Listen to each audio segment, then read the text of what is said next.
지난 그 7강에서 했던 걸 보면 분석적 사고가 높은 사람이에요. 역사, 경제, 글쓰기, 시사, 자기 자서전 같은 거, 그런 것도 쓰고, 뭐, 여행기도 쓰고, 뭐, 하여튼, 다재다능한 친구예요.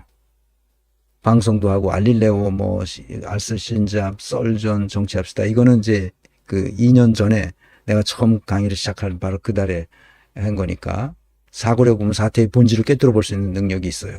그러나, 개념적 사고력이 부족해요. 분석적 사고에 비해서. 왜냐하면, 황우석을 옹호했어요. 그리고 그것을 PD 수첩에서 뭡니까? 황우석 이 사건이 조작됐다는 것을 이제 파헤쳐서 방송을 했는데 그것을 굉장히 비판했죠. 그래서 내가 볼 때는 황우석이 틀렸어요. 왜냐하면 황우석이 나와서 그때 방송하는 걸 보면 과학자는 그 과학자로서의 그 결과로 말해야 되는데 자꾸 국민 감정에 호소하고 있더라고. 그럼 저는 과학자가 아니라구나. 나는 그렇게 생각했어요. PD 수첩에 대한 반론을 펼칠 게 아니라 자기 과학적인 그것으로 증명해 주면 되는 거예요. 왜 자기 무슨 그 돈 모으고 그런데 그런 걸 하더라고. 그래서 저 사람은 과학자가 아닐세. 그렇죠. 사기쳤을 수가 충분히 있겠네. 이렇게 생각했다고. 그러니까 두고 봐야 된다고. 그 PD 수첩이 맞은 거야.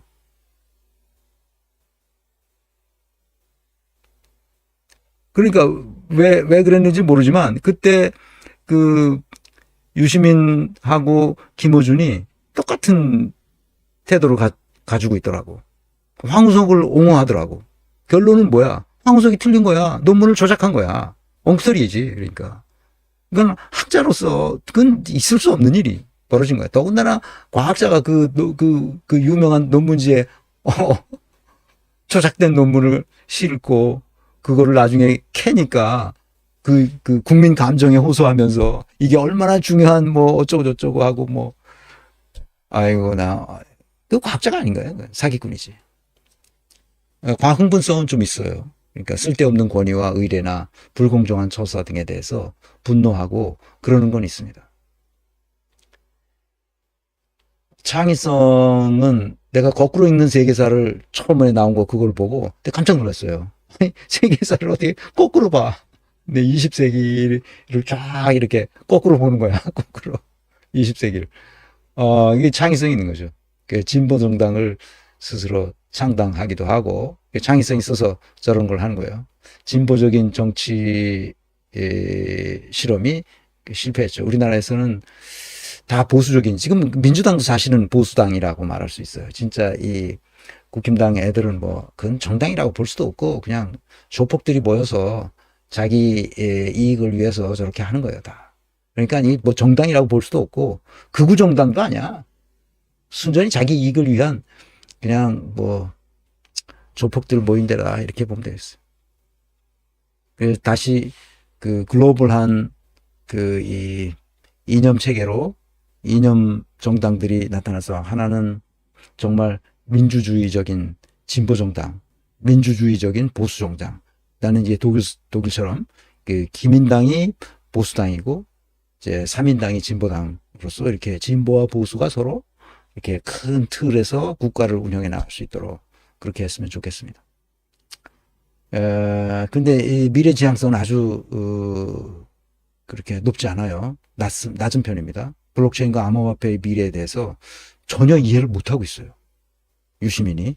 아직도 이해를 못했는지 했는지 어쩐지 모르겠어요. 그 문제죠, 이게. 민주주의와 진보의 미래에 대한 비전과 염려가 있고 시민사회의 영향이 크죠. 복지부 장관 때 여러 가지 많은 일을 짧은 기간이지만 많은 일을 했어요. 뭔가를 할 수 있는 능력은 충분히 있는 사람이죠. 장관 정도는 충분히 어느 장관을 맡겨도 잘 할 수 있는 능력이 있는 사람이라고 보입니다. 그러나 성취지향성은 진보적인 정당 정치를 포기했어요. 그래서 작가, 평론가라는 전혀 다른 길을 선택해서 갔는데 잘 적응하고 잘 하고 있죠. 성공했죠. 다른 사람들을 자신의 의도에 참여하도록 하는 대인 영향력이 있느냐 하는 문제는 퀘스천이에요. 인류가 추구하는 보편적 가치를 따라서 진리의 길 위에 가려고 많은 노력을 하는데 가끔 탈선해요.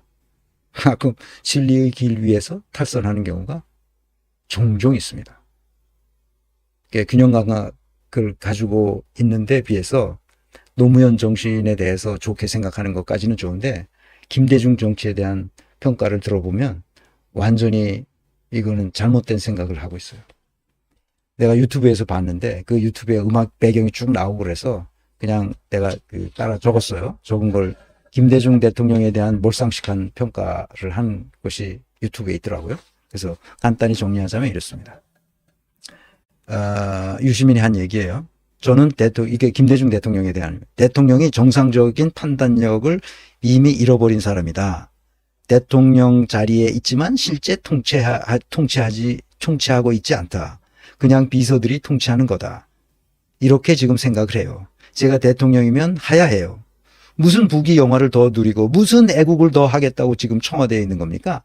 지금 대한민국을 지배하는 것은 청와대가 아니고 한나라당이고 이회창 총재가 대한민국을 지금 통치하고 있어요. 실제로 그러니까 김 대통령이 분수를 알아야 돼요. 지금 자신이 법적으로 대통령이지만 정치적으로는 이미 대통령이 아니에요. 이렇게 말했을 정도로 김대중 정치에 대해서 굉장히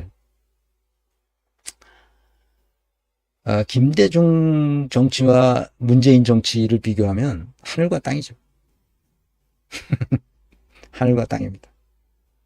김대중은 남북 관계뿐만 아니라 미래를 위해서 필요한 것들을 김대중이 아니었으면 지금 우리나라가 IT의 강국이 됐을까? 일본과 비교해서는 비교할 수 정도로 우리가 IT 강국으로 나서서 일본이 라인 그거를 빼앗으려고도 하는 것은 한국에 너무 뒤처졌다는 것을 알았기 때문이거든. IT 분야에서. 이게 김대중의 노력이 아니었으면 불가능했죠. 그러니까 유시민은 사람을 보는 눈이 조금 부족해요. 그러니까 삑사리를 내요. 그러니까 아까 황우석을 잘못 봤듯이 김대중을 잘못 보는 거예요. 근데 이 호남 출신들을 좀 이렇게 깔아보는 그런 경향이 있어서 그런 건가?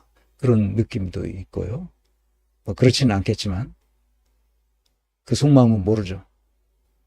그렇지만 하여튼 김대중에 대한 평가가 너무 잘못되어 있다.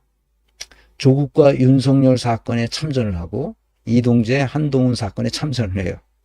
이것은 불의한 거라고 생각하는 거죠. 그런데 윤석열을 잘못 봐요.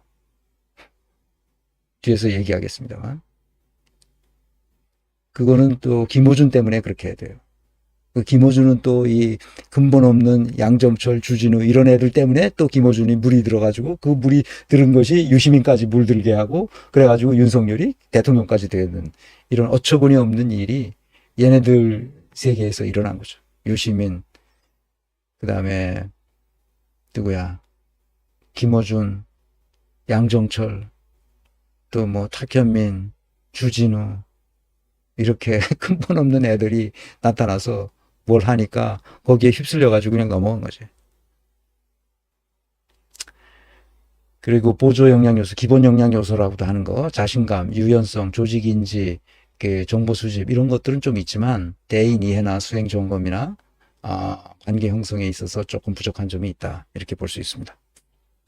그래서 그때는 APM 지수도 만들었는데 유시민은 약 한 60, 이재명은 지금 이때는 그랬는데 2월 4일 이 정도에서는 그랬는데 심상정도 마이너스가 됐고 이재명은 이거보다 훨씬 더 커졌고 업데이트가 되기 때문에 안철수는 이거보다 훨씬 더 내려갔고 윤석열은 말할 것도 없이 뭐 100, 마이너스 100 얼마로 내려갔고 유시민도 이번 사건 내가 왜 유시민을 해야 되겠다고 생각한 그 사건 그의 운명에 대한 이 책 아주 개인적인 그의 운명에 대한 아주 개인적인 생각 이 책을 내가 쭉 읽으면서 유시민을 한번 정리해야 되겠다 다시 한번 업데이트를 해야 되겠다 이런 생각을 하게 됐습니다. 유시민은 50이면은 딱 기준이 돼요. 그 고위 공직자로서 높은 지위에 갈 수 있는 50에서 60이면 갈 수 있거든요. 그러니까 장차관, 국회의원 또는 이런 고위직 법률가나 이런 사람들이 50에서 60 사이면 되는데 지금은 유시민은 60 밑으로 떨어졌어요. 뭐 50은 넘겠지만 정확하게 제가 APM 지수를 알고리즘에 따라 정리하지 않았기 때문에 다시 해야 되겠다는 것은 업데이트를 다시 하는데 이게 다시 밑으로 내려가겠구나 하는 것을 알았기 때문에 그렇습니다. 유시민의 개인적인 생각, 이 책, 그의 운명에 대한 아주 개인적인 생각, 이 책을 읽으면서 내가 유시민을 다시 한번 생각하게 됐죠. 이 책은 크게 그의 사악함과 비속함을 설명하는 것으로 시작합니다. 그리고 끝에 그를 어떻게 처리할 것인가 하는 그의 처리 방법을 제시합니다. 그 이전에 어리석고 사악한 자가 어떻게 나타나게 출현하게 되었는지에 대한 설명이 없어요. 그의 사악함과 비속함을 쭉 설명하는 것으로부터 시작합니다. 그러니까 윤석열이 대통령이란 직무를 맡아서 수행하는 2년간을 보고 기술해요. 그가 얼마나 어리석고 사악하고 비속한 인간인가에 대해서 설명합니다. 대단히 논리적이고 아주 잘 짜여져 있어요. 아주 설득력 있습니다. 그런데 이런 자가 어떻게 대통령이 됐지? 그건 설명이 없어요. 물론 딱 대통령 출발서부터 이제 5년간 그의 운명을 한번 점쳐보는 거죠. 이렇게 쓸 수도 있다고 생각해요. 내가 봐도. 그런데 그거보다도 더 중요한 것은 이런 책을 쓰려면 이런 책 그의 운명에 대해서 쓰는 거 아니야. 운명에 대해서. 그럼 얘가 어떻게 해서 여기까지 오게 됐는지에 대한 간략한 몇 문장이라도 썼어야 한다는 거지. 그런데 딱 잘라서 거기서부터 이제 향후 운명을 생각하는 거죠. 문재인과 조국은 왜 이런 자를 대통령을까지 만들 수 있었을까? 그거에 대한 어떤 것도 언급하지 않습니다. 나중에 읽으면서 이래서 그랬구나 하는 것은 알게 됐어요. 왜? 조국을 지켜줘야 되거든. 조국과 한패거든. 그러니까 왜 이렇게 됐냐를 따지기 시작하면 조국이 반드시 나오게 돼 있어요. 조국이 무슨 짓을 저질렀는지가 나오게 돼 있거든. 그러니까 조국을 언급하면 안 되잖아. 자기가 지금 조국과 같이 한패니까. 문재인과 조국에 대한 문제의식이 없어요. 이 책에는 일체 나오지 않습니다. 그 사악함과 비속함을 설명하면서 문재인과 조국에 대한 언급은 없어요. 왜 그랬을까? 그것은 인사조직론적 사고가 결여되어 있기 때문에 그렇습니다. 이 결여되어 있는 것은 채워지지가 않아요. 인사조직론에 대한 이 감각이 없어요. 인사조직론은 인과관계를 따지는 학문이에요. 모든 학문이 다 인과관계를 따지지만 인사조직론은 특히 그래요. 사람이 하는 일이기 때문에 사람이 하는 일이 결과로 나타난 것이 참혹했다면 반드시 그 이전에 그런 원인을 제공한 사람들이 있어요. 사회과학에서는 그렇죠.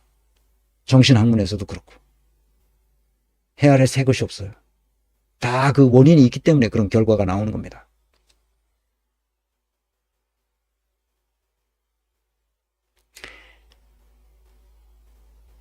그러면서 아주 현학적인 멋진 말과 표현으로 가득 차 있습니다. 그런데 읽다 보면 공허해요. 다 맞는 말을 했는데 공허합니다. 그의 사악함과 비속함은 갑자기 하늘에서 떨어진 게 아니에요. 누군가 그것을 만들어냈고 누군가 그런 사악함과 비속함을 마음대로 활용할 수 있도록 하는 환경 조건이 있었다는 거예요. 누가 그것을 제공했나? 문재인과 조국이라는 거예요. 근데 그 얘기는 일체하지 않습니다. 물론 저자의 마음이죠, 뭐. 그거야. 글쓴이의 마음이지. 뭐 어떻게 하겠어. 그러면서 그의 사악함과 비속함을 처리하려면 세 가지 안이 있다고 생각합니다. 자진 사퇴하는 거죠. 그리고 협치하는 거죠. 아니면 대결을 하는 겁니다. 자진 사퇴도 협치도 대결도 안 될 거라고 생각합니다. 당연히 안 되죠. 이게 안 될 거라는 사람을 앉혀서 대통령을 만든 사람이 있단 말이죠. 그 원인 제공자. 항상 이거를 잊으면 안 돼. 그것은 어떤 원인으로 저렇게 됐나. 그래서 마지막으로 탄핵하는 방법을 생각합니다. 헌법재판소에서 기각할 위험성이 있다고 생각하는 거죠. 왜냐하면 안동환 검사가 기각됐으니까. 헌재 재판관들의 구성을 보면 윤석열이 임명한 사람들이 있단 말이죠. 그러니까 기각될 위험성이 있다고 본 거예요. 기각될 수도 있겠죠. 그래서 탄핵으로 가지 말고 이렇게 협상을 하자는 거예요. 워터게이트 사건에서 닉슨의 문제를 해결했던 일종의 정치적 합의를 하는 거죠. 논리 프로시콰이. 논리 프로시콰이. 아주 멋진 말이죠. 불기소 사면을 해주는 거죠. 사전에 특별히 이 사람에 대해서만 불기소 사면을 해주면 그리고 협상을 하는 거죠. 사회적으로 합의를 하는 거예요. 너 사퇴해라. 그러면 네가 지금까지 저질렀던 모든 죄를 다 사면해 준다. 아예 수사도 안 하겠다. 기소도 안 하겠다. 하여튼 너는 그냥 죽을 때까지 봐주겠다. 이렇게 하는 거죠. 나는 이 제안이야말로 유시민다운 제안이다. 아주 멋진 제안이죠. 아주 현학적인 제안입니다. 절대로 그런 말을 해서는 안 됩니다. 이런 방식은 악행에 관용을 베푸는 것이라서 절대로 이런 짓을 해서는 안 됩니다. 미국 사람들은 그렇게 해서 오늘날과 같은 비참한 미국 정치가 태어나는 겁니다. 그것을 품고 있어요. 이에는 이, 눈에는 눈으로 자기가 잘못한 것에 대해서 그 사회가 반드시 처벌해야 됩니다. 그 처벌을 유예했거나 그 처벌이 면제됨으로써 미국은 족골이 된 거예요. 저기 미국 정치, 저게 뭡니까? 저건 정치가 아닌 거예요. 소위 엘리트들이 정치하는 거죠. 미국은 엘리트 정치의 폐해를 아주 적나라하게 보여주고 있습니다. 미국 시민들은 정치에 투표하는 투표기일 뿐이에요. 아무나 할 수 없어요. 돈이 많아야 하고 돈을 많이 모을 수 있는 사람이어야 하고 그리고 배운 사람이어야 돼요. 배워도 그냥 배운 게 아니라 고급진 대학에 나와서 그 고급진 경력과 학력을 충분히 갖추어야만 정치를 할 수 있다고 생각하게끔 만들어놨어요. 그래서 저렇게 된 거예요. 부익부 빈익빈이 되도록. 인구의 20, 30%는 그냥 죽지 못해 살아가는 사람들로 채워져 있어요. 그게 나라가 아니죠. 그건 국가라는 공동체가 존재하지 않는 나라 안에서나 그럴 수 있어요. 그래서 내가 이 책을 보면서 유시민을 다시 생각하기로 했어요. 내가 다시 생각한다고 무슨 힘이 있겠어요. 유시민은 이미 우리 사회에 엄청난 인플루언서로서 영향력을 행사하는 사람이에요. 그의 현학적인 멋진 말과 글은 정말 사람들을 다 현혹하죠. 나는 그래서 그의 사악함과 비속함은 그냥 탄생한 게 아니에요.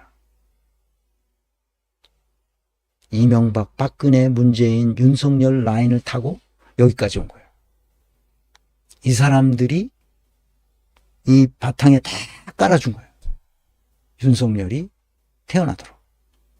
괴물이 태어나도록.